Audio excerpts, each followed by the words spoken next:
आदिनाथ भगवान की श्री पार्श्वनाथ भगवान की वर्तमान शासन श्री महावीर भगवान की अहिंसा सर्वो धर्म की भगवान महावीर के जन्म कल्याणक महामहोत्सव आचार्य गुरुवर श्री विद्यासागर जी महाराज आचार्य श्री आनंद सागर जी महाराज की आचार्य संघ की सदगुरु आज महावीर जयंती है। आज के दिन भगवान महावीर ने जन्म लिया, सारी धरती को पावन पुनीत कर दिया। वह समय था जब इस भूमि पर ताही ताही मच रही थी, हिंसा का बोलबाला, यज्ञों में भी हिंसाएं की जा रही थी। अश्व की, नर की, आदि आदि ऐसे अश्वमेध गंगे आदि यज्ञ हो रहे थे और उससे कल्याण की कामना की जा रही थी। उस समय जनता आकुल व्याकुल थी कि पार्श्वनाथ भगवान तो मोक्ष चले गए, अब शासन काल पर भगवान महावीर का आना है, कब आएंगे वे भगवान महावीर। तो वर्तमान में वर्तमान की आवश्यकता है। इस प्रकार भावना से सब जाप दे रहे थे, स्तुतियां भक्तियां कर रहे थे, कब शुभ अवसर प्राप्त होगा। और वह दिन आ ही गया कि जब भगवान के गर्भ में आने के 6 महीने पहले से रत्नों की वर्षा शुरू हुई। अयोध्या को रत्न में, स्वर्ण में सजा दिया गया। वह स्वर्ग तो भद्र महल, धन्य हो, इतना महान महल था जहां पर कि आदिनाथ भगवान जन्मे, और वह नंद्यावर्त महल जहां पर भगवान महावीर जन्मे। कुंडलपुर में जब कुंडलपुर नगरी को भी भगवान महावीर की जन्म नगरी को स्वर्ण में सजाया था, एक बार स्वर्ण में थी, स्वर्ण को भद्र स्वर्ण में था, रत्न में था, अब कुंडलपुर नगरी स्वर्ण में रत्न में हो गई। और वह दिन आ ही गया, 3.5 करोड़ रत्नों की वर्षा 4 बार हो रही थी। 14 करोड़ रत्नों की वर्षा चल रही थी 6 महीने से। और गर्भ में आए प्रभु, फिर 9 महीने तक और चली, 15 महीने तक चली, सारे लोग संपन्न हो गए। वहां पर खजाने भरे पड़े थे, उनको कोई आवश्यकता नहीं थी। प्रांगण में बेशकीमती रत्न बरसते थे, सब जनता ले जाती थी, कोई गरीब नहीं रहा, पूरा देश समृद्ध हो गया। कब आएंगे ऐसे भगवान महावीर, कब आएंगे?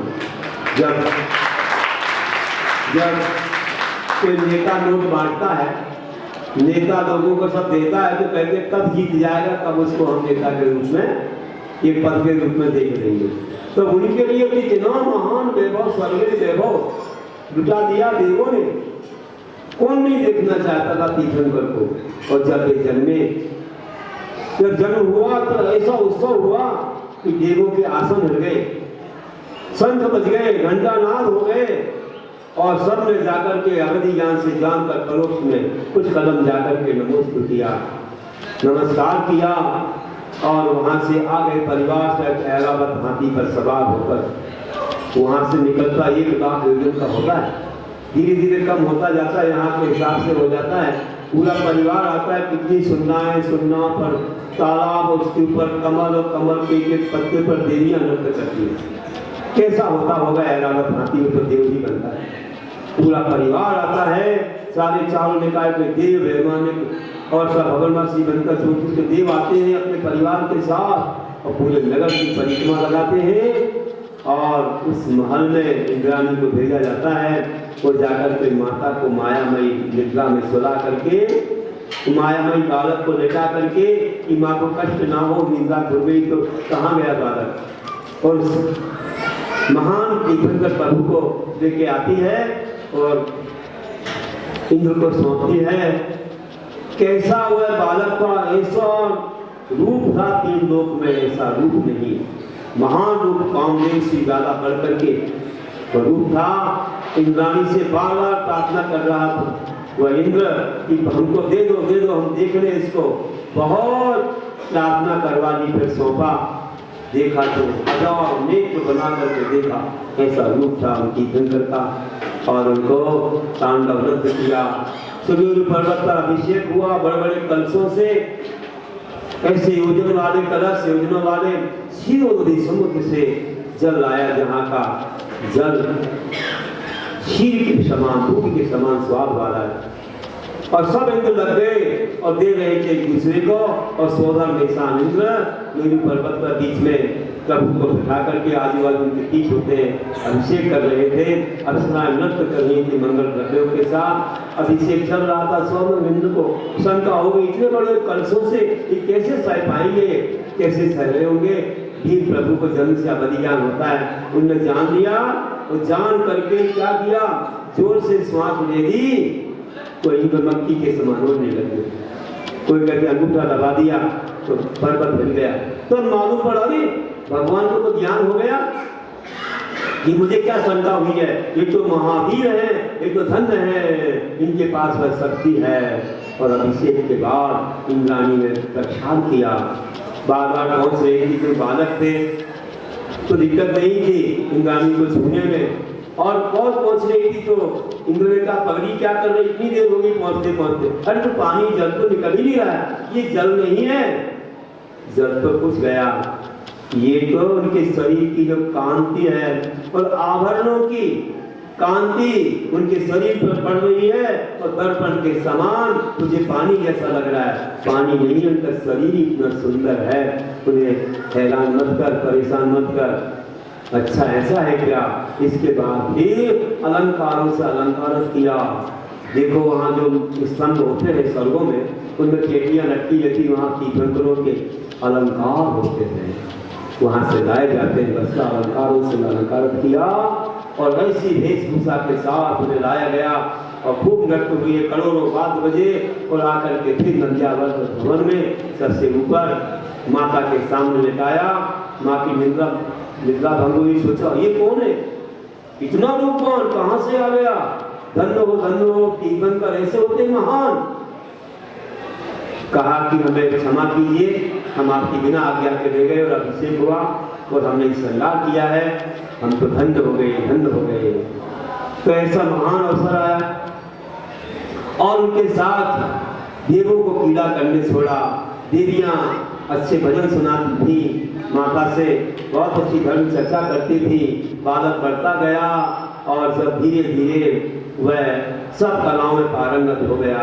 ऐसा महान श्रेष्ठ वह वर्धमान महावीर सन्मति वीर नाम से जाने वाले ऐसे महान थे। और आगे क्या हुआ सो अपन मध्यान्ह में सुनेंगे उनके जीवन की कहानी। आज तो बस इतना ही कह रहा हूँ कि आप लोग जिस आत्मा का आज मना रहे हैं, ऐसा महान अवसर स्वर्गों के देवों ने भी मनाया है। और कैसे रत्नों की वर्षा और कैसे सजाया था कुंडलपुर नगरी को, आज याद करो कुंडलपुर कैसा होगा। तो बंधुओं आज अभिषेक करना है। अभी जन्मोत्सव की धूप हो जाती दोपहर में बहुत तप जाता है, इसलिए महाराजों के उपवास कर लेता है। और फिर आप तो बार बार पानी लेते हो महाराजों क्या, इसलिए अपन सुबह ही रखा है ये। और दोपहर में एक और संयम का दिन है, गुरुदेव ने जो संयम दिया था तो वैसे इसको मनाने के लिए कई भक्त आ रहे हैं। भोपाल नगरी से भी आएंगे, अपने दो चातुर्मास हो गए टीटी नगर में, अशोक गार्डन में, दो पंचगणक हुई, ऐसबाग में, अशोक गार्डन में 3 दिन गजल चले थे। बहुत जगह विधान हुए हैं। आपके यहाँ भी हम तीसरी बार आ रहे हैं। 2005 में तो टीन शेड में था, तब भी हम आए थे, मंदिर टीन शेड में था। फिर 2019 में भी आए, जब यहाँ 5 दीक्षाएं हुई थी। इसके बाद 9 दीक्षित लोगों को लेकर आए थे। 9 महाराज थे। अभी कुछ महाराज कर्नाटक में, कुछ महाराष्ट्र में, कुछ यहाँ ग्वालियर और अपने एमपी में हैं। सब प्रभावना कर रहे हैं और अभी फिर आना हुआ है। सब में बहुत भावना भाई है, ग्रीष्मकालीन वासना हो कि इतना समय इतना बड़ा है और इतना कैसे दे पाएंगे।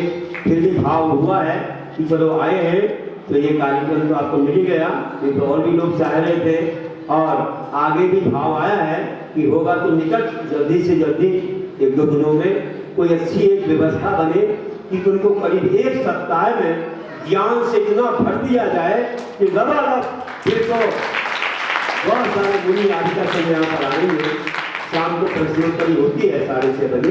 कुछ ज्ञान कम लगा मुझे, हमने कहा इनको सीमित रूप में एक ज्ञान देना चाहिए। तो हमारे पास बहुत सारी अच्छी सामग्री आपको ज्ञान देने की, चारों नियोग की, आगमन योग, जैनकम संस्कार, जीवन संस्कार और भी कई कृतियाँ। तो यहाँ पर शिविर का आयोजन है, उसमें कलश की स्थापना भी होगी और प्रतिस्थापना भी कर सकते हैं। किसी की भावना नहीं, शिविर हमारे ओर से होना है तो आप उनको कुछ सामग्री भी बांट सकते हो। पुस्तक तो हमारे पास बहुत है, आप चिंता नहीं करना, कोई बांटना है पुस्तक तो आपकी ओर से बढ़ जाएगी। तो बहुत अच्छा काम होगा। 2-3-4 क्लासें चलेंगी इसमें, दोपहर में भी, शाम को भी, सुबह भी। ध्यान की, ओम योग ध्यान की हम कक्षा देंगे, आपको कैसे ध्यान करना है सिखाएंगे। सबको पुस्तक मिलेगी। तो ये अपना समय सुबह तो 8:30 बजे रहेगा और दोपहर में जो है वह समय जो रहेगा वह समय करीब समझो शाम के समय, दोपहर के समय आप कितने बजे आ सकते हैं तो वह 3:30 बजे का समय रहेगा। उसमें 2 कक्षाएं